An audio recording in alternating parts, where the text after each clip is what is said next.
You're gonna need a few applications to edit it and make it your own, and the first application that you're gonna need is After Effects CC or CS6. Now this application costs money, and like all of the applications I am gonna show you in the video, but there is a way to get it for free legally, and that's by downloading the free trial. So just click on the free trial and it should take you to a new page, and in this new page just select your skill level.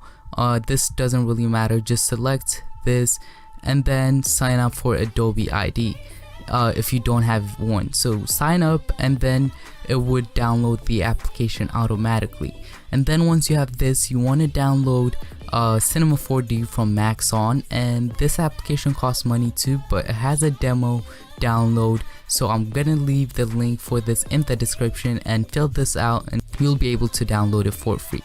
So now what we need to do is we need to go ahead to our template. So my template has, once you open the folder, it has a C4D, Cinema 4D part, and an After Effects part. So the first thing we want to do is double click on this Cinema 4D file.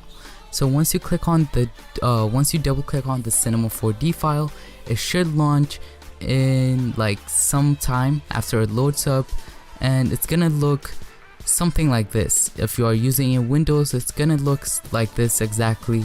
And what you have to do is you have to click on the name, and then if you want to change it, you can click it and then change it to anything you want. You can change it to tech and press enter, and then once you click here, it should update the text. And then most of the time there are 2 layers of text, so change the other one too by clicking on it and change it to the same thing you change the first one to. Now once you click there, it should update itself.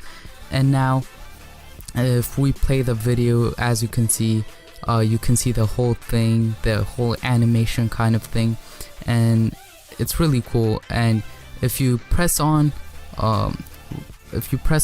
render, then if you click on render view, it should show you what the text is gonna look like.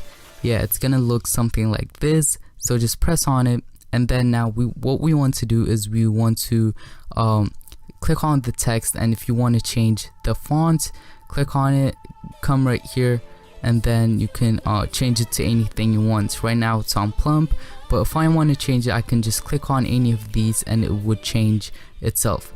And if you also want to change the color, double click here and you will be able to change it, but I don't suggest changing the color, because if you change it and the particles and stuff in the background are different and the colors are different, they don't mix, they don't match, it's gonna look a bit ugly in some intros, so I don't suggest changing the color. So once you have done that, what you have to do is click here again onto your render settings and make sure it's 1280 by 720 if you have a good computer, and if you have a like really good computer, you can go ahead and put it on 1920 by 1080. That would be 1080p. And then what you have to select where you're gonna save your file. Mine is gonna be on my desktop, and then format should be set on QuickTime Movie. Now you can do PNG sequences, and that's gonna be a bit faster and the quality is gonna be a bit higher, but it's gonna be in loads and loads of pictures on your Mac, so I don't suggest doing that. So instead just select QuickTime Movie and then click here to start rendering your intro.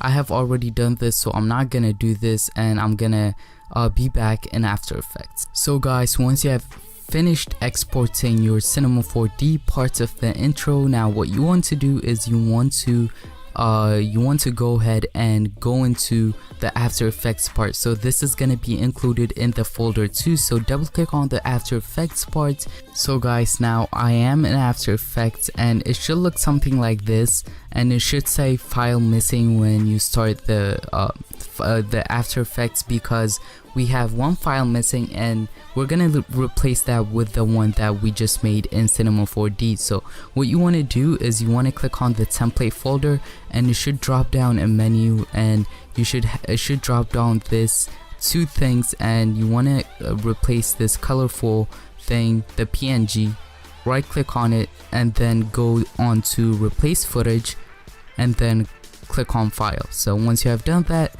go wherever you saved your intro. I saved my intro that I have exported from Cinema 4D on my desktop, so I'm gonna select that file and click on open. So guys, once you have loaded your footage in After Effects, now there's one more thing to do, and that is to export or render your video, and that's really easy. All you have to do is you just have to go to your composition and from there click on add to render queue, and once you click here, it should appear, this kind of window should appear, and make sure that it is on best settings and lossless, and then you want to click where it says output, and then you can save it on your desktop, documents, applications, anywhere you want it to be, and the file format is going to be in a movie, QuickTime movie, so don't worry, you can upload it to YouTube or edit it in other editing software. So now what you want to do is name it whatever you want and just click on save, and then from here you want to click on render, and it should start rendering, and it's gonna take like 10 minutes or something depending on the speed of your computer. And yeah, I'll see you in the next video.